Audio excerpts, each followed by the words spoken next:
इस सम्मेलन के बहाने क्या? अब चुनाव में 1 साल से कम समय बचा हुआ है, ये चुनाव की तैयारी आप समझ लीजिए।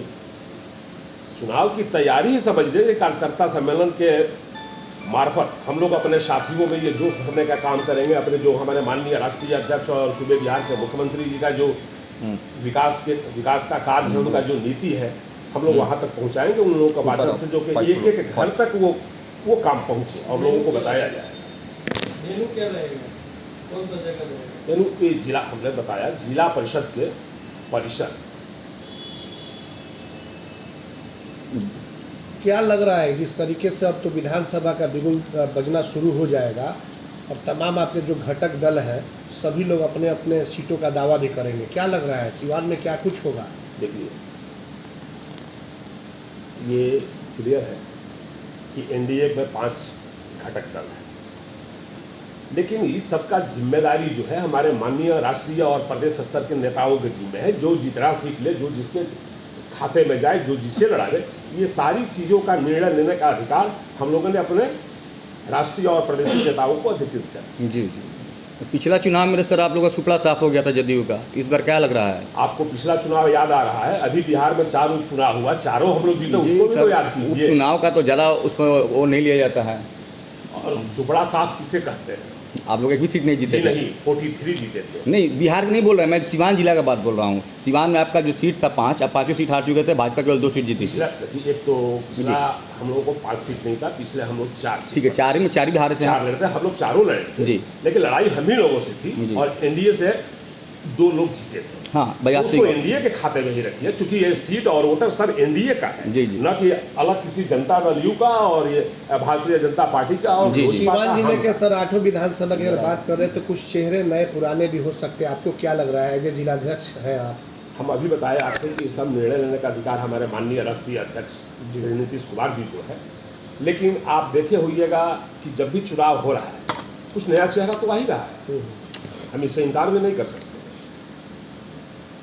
एक बयान अभी चल रहा है, ललन बाबू का बयान है, ललन सिंह का, कि माइनॉरिटी जो है हमें वोट नहीं देती है, जबकि नीतीश कुमार उनके लिए लगातार काम करते हैं, चाहे वो मदरसा हो या किसी तरह का काम हो। क्या कहेंगे इस पर? देखिए, हमारे माननीय नेता काम करते आए हैं, काम कर भी रहे हैं और काम करेंगे। जैसे कुछ दिन पहले मुख्यमंत्री आवास में एक बैठक हुई थी, जिसमें माननीय जिला सभी बिहार के जिला अध्यक्ष, हमारे विधानसभा प्रभारी, प्रमंडलीय प्रभारी और प्रदेश के पदाधिकारी, ये सारे लोग वहाँ उपस्थित थे जी सर, और एनडीए के भी लोग उसमें थे जी जी। तो हमारे माननीय नेता ने साफ शब्दों में कहा कि हम काम करते हैं उन लोगों के लिए, वो लोग वोट नहीं देते हैं जी जी, लेकिन मैं उन लोगों के लिए काम करता रहूँगा। जी ठीक है सर, लेकिन मुसलमान तो अपने आप को उपेक्षित महसूस कर रहा है ना। आप अच्छी बात बोल रहे हैं, आपके नेताजी बोल रहे हैं, लेकिन मुसलमान अपने आप को ठगा हुआ महसूस कर रहा है, क्योंकि उस कहाँ जाए पता ही नहीं चल रहा है। नीतीश कुमार जी के नेतृत्व में जो सरकार चल रही है जी, उसमें कोई भी वर्ग, कोई भी धर्म के लोग कहीं उपेक्षित महसूस। आप देखें कल यूपी में भी कैसा कांड हुआ, ठीक है, मान लीजिए मुसलमान जाए तो कहाँ जाए। नीतीश कुमार जी तो बोल रहे हैं, सही बात है, लेकिन नीतीश कुमार भी तो भाजपा के साथ हैं, एनडीए के साथ हैं। नीतीश कुमार जी मुख्यमंत्री बिहार के हैं जी, और कभी आपने देखा है कि हमारे माननीय नेता जब भी कोई निर्णय लेता है किसी ने कोई उंगली उठाया है या रोका? नहीं, नीतीश कुमार जी का डिसीजन सही है, लेकिन कहीं ना कहीं तो भाजपा से जुड़े हुए हैं और बार बार मुसलमानों को टारगेट किया जा रहा है, इसमें कोई संदेह नहीं है। अभी कहे कि घटक दल की बात है जी, ये 5 दल समाहित है जी। आपको नहीं लग रहा है कि आने वाले चुनाव पे इस तरह का बयान जो है वो काफ़ी माइनॉरिटी समाज पे असर करेगा? क्योंकि प्रशांत किशोर भी वही बात बोल रहे हैं और आपके भी नेता वही बात बोल रहे हैं। देखिए, ये आगे वाली जो लाइन है, जो उनका वाक्य है, उसको छोड़ दिया जा रहा है और मुझे जो लगता है माइनॉरिटी के साथ एकराम साहब बैठे हुए हैं, तो हम अपने माइनॉरिटी के जो जिलाध्यक्ष, माइनॉरिटी के जो साथी है, हमारे प्रदेश स्तर के लीडर है, बैठ के हमारी बातें होते रहती है। कहीं कहीं फिजिकली वेरिफिकेशन का भी समय मिलता है, हम लोग जाते हैं और मुझे लगता है कि जो भी हुआ उसको आप भूलिए और कहीं ना कहीं उन लोगों को क्षोभ भी है इस बात का कि हम लोगों से गलती हुई है। इस बार माइनॉरिटी समाज का ये बहुसंख्यक लोग निकलेंगे, माइनॉरिटी समाज के बहुसंख्यक निकलेंगे और वो हम लोग के पक्ष में, यानी माना जाए कि मुसलमान आपके साथ रहेंगे। हमने कब इनकार किया है?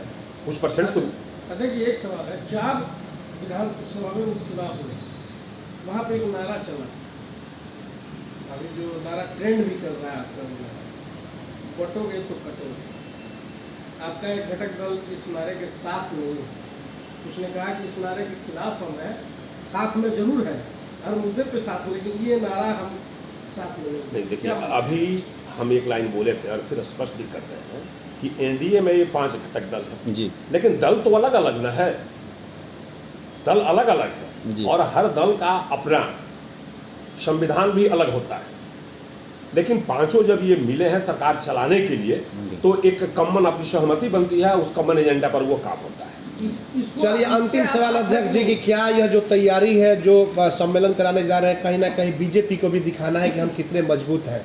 ऐसी बात नहीं है। हमने तो अभी कहा है आपसे कि एनडीए के 5 जो घटक दल है के 5 जिलाध्यक्ष के साथ जी। हमारे जितने भी माननीय मंत्री और जितने भी माननीय नेता आ रहे हैं सब उसके बाद उनके साथ बैठक करेंगे।